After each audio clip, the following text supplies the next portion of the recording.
This is an interesting setup, I'm not gonna lie to you. Okay, so I wanted to talk about my experience at my first design job. My goal is to hopefully help someone kind of get a bit of insight on what to kind of expect and hopefully learn from a few of my mistakes that I had. Now, the first things first is, how did I get the job? Now, this first job was at a private gym near me, and I was already working there, and I was a housekeeper. Basically, I was just cleaning the gym the best that I can, reorganizing weights, cleaning the bathrooms, and so on and so forth. Now, I have been there for a number of years at this point, and then roughly around the time that I started realizing that I wanted to get into graphic design, and I started to understand the concept of branding and the importance of it and the things that kind of tailor to it, I started to notice the inconsistencies around the gym and the issues regarding their branding that I felt like they could have done a bit better on. Some of those issues included their logo itself, the color choices that kind of felt a bit conflicting, and their lack of social media presence. I felt like these three components were a very big, crucial aspect that I felt like they could have done a lot better. So understanding this, I essentially came up with a pitch deck. I came up with about 3-4 simple slides that kind of broke down these issues, and I set up a meeting with my manager. A lot of these components they didn't even realize that they were doing wrong.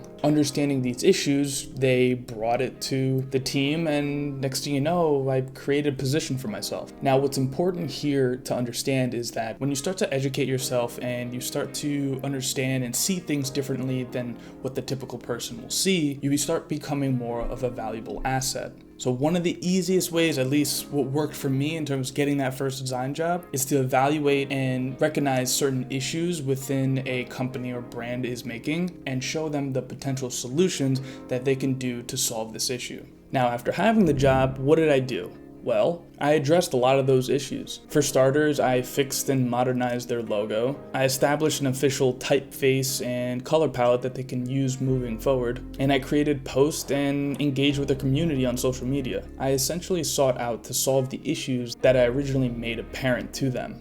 Now, of course, there were other projects within there that we ended up doing as well, some of which were creating a video to promote their virtual classes that they had going on. We created in-house flyers and posters that we put out throughout the gym, and I took professional photos of the staff and members to be able to use for future projects. So at the end of the day, what did I learn? Well, first things first is to be the expert. At the end of the day, that's why they hired you. A lot of times, management might try to think of the easy way out or the quick and most efficient way to do something. And at times, that may actually work. However, it's up to you as the expert to make sure that you voice your opinion when you feel like there might be a potential issue with that. As long as they understand that and they still decide to push forward with it without addressing that, then your job is technically done. Now, if this does seem to happen very often, then I would highly recommend potentially addressing that and making sure that they understand that you feel like you're being a bit undervalued. You feel as if your opinions don't necessarily matter. If they have any type of heart, they will take that into consideration and hopefully take your ideas and push those ideas forward. The other thing that I learned was to be proactive when things are at its low point. What I mean by this is, after we addressed all of the issues that I brought forth in the beginning, I felt as if I kind of took my foot off the gas a bit. And for you, I highly recommend, if you can, take time, sit down, and try to come up with potential ideas, even if they're ideas that they're going to say no on. Being proactive and bringing forth new ideas or new concepts shows that you're still very valuable to them.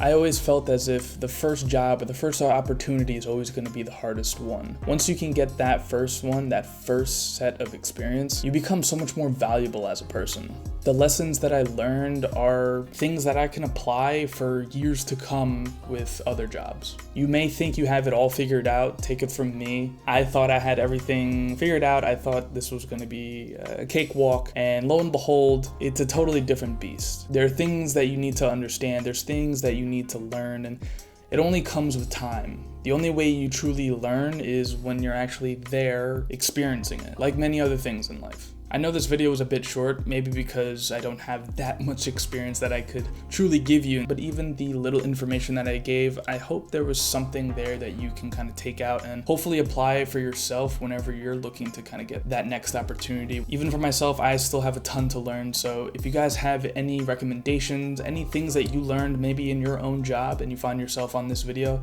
please let me know down in the comments. I would love to hear from you and hopefully apply those things to my new job now. So thank you again for watching this video, and remember to always strive for perfection.